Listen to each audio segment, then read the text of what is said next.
Плановую вакцинацию против полиомиелита проводят детям от 3 месяцев до 9 лет, также в школах и детсадах. Первый пункт, который им посетили врачи – Центр образования в Магасе.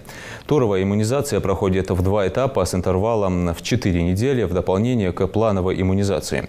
Живую вакцину получат ранее привитые здоровые дети и те, у кого она совпадает с личным календарем прививок.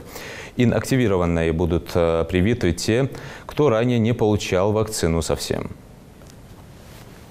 Значит, раньше детей прививали в 14 лет, а сейчас, в 2021 году, календарь изменили, и последняя вакцинация, она проводится в 6-летнем возрасте. Поэтому не надо забывать, что те дети, которым уже 6, еще нет 14, значит, они тоже, получается, не привиты, 3-я ревакцинация им не была проведена. Поэтому эти дети, если они не привиты, они тоже должны быть привиты именно 3-й ревакцинации с 6 до 14 лет. Когда уже те дети сегодняшние, которые достигнут 14 лет, они уже не будут подлежать вакцинации. Туровая иммунизация пройдет во всех школьных и дошкольных заведениях региона. Она проводится в связи с низким охватом числа привитых детей.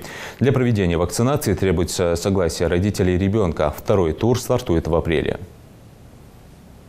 На сегодняшний день более 200 доз оральной поливакцины, более 30 тысяч доз у нас ИПВ, более 5000 доз пентаксима в республике.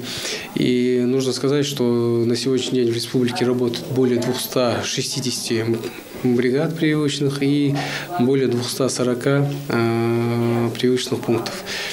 Сегодня наш первый тур начался. Здесь мы находимся в школе, общеобразовательной школе города Магас.